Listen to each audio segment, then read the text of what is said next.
Hey, this is Sasha. Welcome to another inside view on Backstage Income. And today I want to share with you kind of a customer call log. And if you don't have one, you'll probably start one eventually as you get more customers. We went ahead and started one not too long ago just to give you some thoughts on how to evolve and expand your business. We go ahead and use this with Airtable. So if you need an Airtable link, be sure to check out our website, backstageincome.com. And that way you can go ahead and take a look at all the resources that we have. Now, what I do with the call log is basically people I need to reach out to. People might leave voicemails, people might leave emails, and then they leave their phone number. So you kind of need to know, when do I reach out to them? And sometimes people are not ready to buy. It's kind of like buying a car. So if you go ahead and purchase a car, or you're looking to purchase a car, some people are ready in a week. Other people are just kind of browsing around, might be ready in 3 months. So it's the same with purchasing anything, a cell phone, a house. It takes a little bit of time, and sometimes it takes multiple follow-ups. So with our coaching sessions, things that we do, along with other people that we just need to respond to, I'll go ahead and put their name here, their phone number, their email, and then the attempt number. So if I've attempted once, twice, I spoke to them, the last time we called, the next call that I would think we want to reach out to them, because what happens is let's take this one. And this is a formula that I went ahead and just created. And we go ahead, instead of 7/3, let's go to May 3. You can see it's overdue. So I need to go ahead and know, and I can filter these by any call or anything that's overdue. And here's kind of the notes that I've taken, or maybe notes that they've taken. So it's kind of the notes that you want to go ahead and include in there last time you talked to them.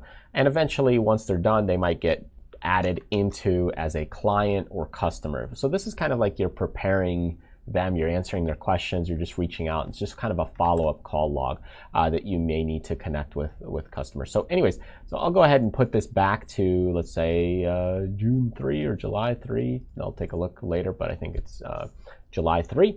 And you reach out to people, and hey, if after 4 or 5 attempts, maybe you can't get a hold of them, maybe you go ahead and there's issues, problems, something like that you just can't reach them, you might just get them out of there and say, hey, okay, well, it's a dead lead, or you just can't reach them.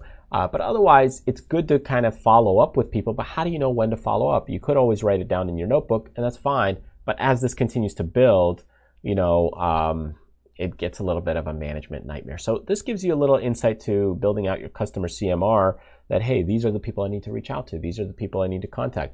And eventually they might get moved into, hey, are they a coaching client? Or they need something with podcasting? Do they need an ebook service? So it's some of the things that we do within our business is, if you go to 5starauthor.com, we create ebook covers and those kinds of things for customers.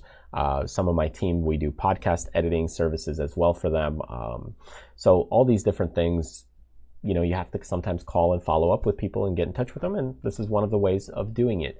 So I hope this gives you some insight, some things to think about. And maybe for you, if you have a good following and follow-up sequence that you need to deal with other people, maybe this gives you a little insight. Now, if you have a better way of doing it, feel free to go ahead and share it in the comments below. And that way, maybe we'll take a look and we'll implement it in the future. But for now, this is the way we handle it. And, we're just constantly adding people in here and then moving them out. So as you need to deal with less people, you can move them out and move them to a kind of another area where maybe they're already a paid customer. And now you just kind of maintain the relationship. So anyways, I hope this was helpful, gives you some insight and some things to think about. So thank you so much for joining me. Be sure to subscribe on YouTube or get on our newsletter list so you can get other great tips like these. Thanks again, and I'll see you next time.